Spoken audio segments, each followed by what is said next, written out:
بسم اللہ الرحمن الرحیم۔ معزز خواتین حضرات، السلام علیکم ورحمۃ اللہ وبرکاتہ۔ کیا بیٹے کے قصاص میں والد کو قتل کیا جا سکتا ہے؟ یہ ہے ہمارا آج کا حدیث کا سبق۔ مشکوٰۃ المصابیح کتاب القصاص 3470 حدیث کتاب میں اور 25ویں ہے باب میں۔ الفاظ سماعت فرمائیے گا۔ وعن ابن عباس رضی اللہ عنہما قال قال رسول اللہ صلی اللہ علیہ وسلم لا تقام الحدود فی المساجد ولا يقاد بالولد الوالد، رواہ الترمذی والدارمی۔ معزز خواتین و حضرات، حدیث آپ سماعت فرما چکے۔ تفصیلی حوالہ سنن ترمذی کتاب الدیات 9واں باب ہے کہ باپ اپنے بیٹے کو قتل کر دے تو کیا اس سے قصاص لیا جائے گا؟ 1400 پہلی حدیث، سنن ابن ماجہ میں 2599، اور اسی طریقے سے دیگر بہت ساری کتابوں میں یہ روایت موجود ہے۔ اب اس کا درجہ کیا ہے، اس پر اہل علم کا اختلاف ہے۔ شیخ البانی رحمہ اللہ اس کو ہدایت الروات میں حسن قرار دیتے ہیں۔ بالکل اسی طریقے سے حافظ ابن حجر رحمہ اللہ نے بھی اس کو حسن قرار دیا، اور امام بہقی نے سنن الکبریٰ البہقی میں اس حدیث کو موصول قرار دیا، جبکہ دیگر اہل علم کی رائے کے مطابق یہ روایت ضعیف ہے، کیونکہ اس میں اسماعیل بن مسلم ایک ضعیف راوی ہے۔ لیکن جب ہم اس حدیث کے بارے میں چھان پھٹک کرتے ہیں تو ہمیں پتہ یہ چلتا ہے کہ یہ حدیث کل ملا کر حسن درجے تک پہنچ جاتی ہے۔ ترجمہ اس حدیث کا یہ ہے کہ سیدنا عبداللہ بن عباس رضی اللہ تعالیٰ عنہ بیان فرماتے ہیں، آقا علیہ السلام نے فرمایا، مساجد میں حدود قائم نہ کی جائیں اور نہ ہی اولاد کا والد سے قصاص لیا جائے گا۔ دو چیزیں ہیں معزز خواتین حضرات۔ پہلی چیز کہ حدود کا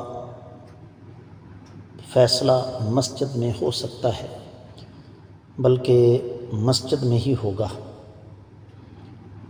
لیکن حدود کو قائم کرنا، جیسے زانی کو رجم کرنا ہے، قاتل کو قتل کرنا ہے، چور کا ہاتھ کاٹنا ہے، تو یہ حدود کا جو نفاذ ہے، یا غیر شادی شدہ زانی کو کوڑے مارنے ہیں، تو یہ حدود کا جو نفاذ ہے یہ مساجد کے اندر نہیں ہونا چاہیے۔ اور کیوں نہیں ہونا چاہیے؟ اس کی دو بڑی وجہ ہیں۔ پہلی وجہ تو یہ کہ مسجد عبادت گاہ ہے، اس کا ایک تقدس ہے۔ دوسری وجہ یہ ہے کہ جب حد نافذ کی جائے گی تو یقینی طور پر اس سے گندگی پھیلنے کا اندیشہ ہے۔ تو پہلی چیز تو یہ ہے کہ مساجد کے اندر حدود قائم نہ کی جائیں۔ دوسری چیز یہ ہے کہ والد کو اولاد کے بدلے میں قتل نہیں کیا جا سکتا۔ وجہ کیا ہے؟ معزز خواتین و حضرات،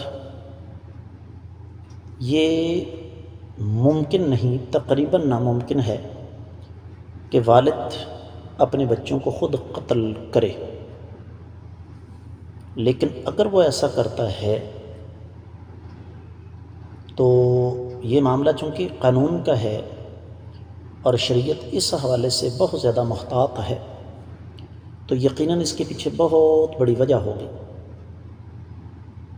مثال کے طور پر آج کل لوگ غربت کی وجہ سے اپنے آپ کو اور اپنے بچوں کو قتل کر رہے ہیں۔ جرم ہے خودکشی بھی اور بچوں کو قتل کرنا بھی، لیکن وجہ تو دیکھنا پڑے گی۔ اسی طریقے سے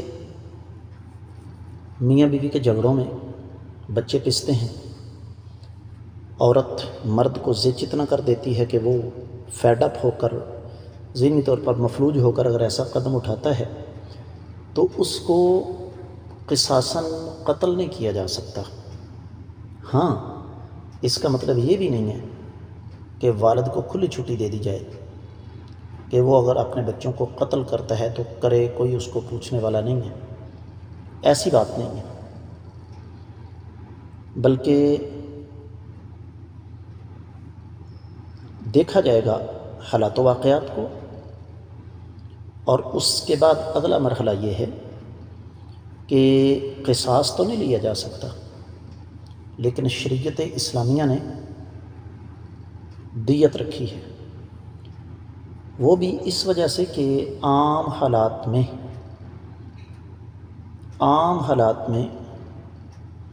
یہ ممکن نہیں ہے کہ کوئی والد اپنے بچوں کو، اپنے جگر کے ٹکڑوں کو قتل کر دے، لیکن چونکہ امکان کو نظر انداز نہیں کیا جا سکتا، لہذا شریعت اسلامیہ نے اس راستے کو بند کرنے کے لیے دیت کا راستہ رکھا ہے۔